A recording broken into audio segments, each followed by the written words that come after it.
India ഈ സംഘർഷങ്ങൾ ഇടപെടുന്നു എന്നുള്ള വാർത്തയാണ് പുറത്തു വരുന്നത്. എസ് ജയശങ്കർ കഴിഞ്ഞ ദിവസം രാത്രിയിൽ ഇസ്രായേൽ, ഇറാൻ, UAE, ഒമാൻ തുടങ്ങിയ രാജ്യത്തിന്റെ വിദേശകാര്യമന്ത്രിയുമായി എസ് ജയശങ്കർ ഇന്നലെ ചർച്ച നടത്തിയിരുന്നു.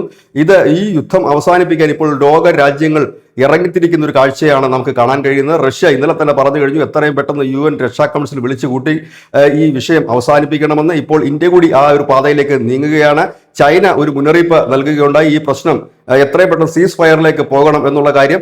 ഏതായാലും എല്ലാ രാജ്യങ്ങളും ഈ സജീവമായി തന്നെ ഇതിലേക്ക് രംഗത്തെത്തുന്നത്. പ്രധാനപ്പെട്ട രാജ്യങ്ങളെല്ലാം തന്നെ റഷ്യ, ഇന്ത്യ, ചൈന തുടങ്ങിയ രാജ്യങ്ങളെല്ലാം തന്നെ യുദ്ധം അവസാനിപ്പിക്കാൻ രംഗത്തെത്തിയിരിക്കുന്നു. യൂറോപ്യൻ രാജ്യങ്ങളിൽ പലതും, നോർവേ അടക്കമുള്ള രാജ്യങ്ങൾ ഇന്നലെ തന്നെ അത് ആവശ്യപ്പെട്ട് കഴിഞ്ഞിരിക്കുന്നു. കാരണം പശ്ചിമേഷ്യ സംഘർഷഭരിതമാകുകയാണ് എങ്കിൽ ലോകത്തിന്റെ സാമ്പത്തിക നട്ടലൊടിക്കുന്ന ഒരു ആക്രമണം തന്നെയായിരിക്കും നടക്കുന്നത്. പ്രത്യേകിച്ച് ഹോർമുസ് കടലിടുക്കൊക്കെ ഇന്നലെ തന്നെ ഇറാൻ അടച്ചിരിക്കുന്നു. ഈ സംഘർഷം വ്യാപിക്കുകയാണെങ്കിൽ പശ്ചിമേഷ്യയിലേക്കുള്ള എല്ലാവിധ യാത്രകൾ മാറ്റിവെക്കേണ്ടതായി വരും. മറ്റു സാമ്പത്തിക പ്രതിസന്ധികൾ, ക്രൂഡ് ഓയിലിന്റെ വില വർധനം ഇന്നലെ തന്നെ പ്രത്യക്ഷത്തിൽ കണ്ടു തുടങ്ങിയിരുന്നു. ക്രൂഡ് ഓയിൽ വലിയ രീതിയിൽ തന്നെ വില വർദ്ധിക്കുന്ന ഒരു കാഴ്ച.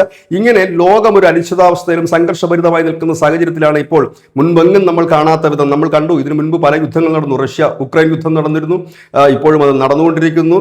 ഇസ്രായേലിന്റെ ആക്രമണം കണ്ടിരുന്നു, ഗസയുമായിട്ടുള്ള സംഘർഷം കണ്ടിരുന്നു.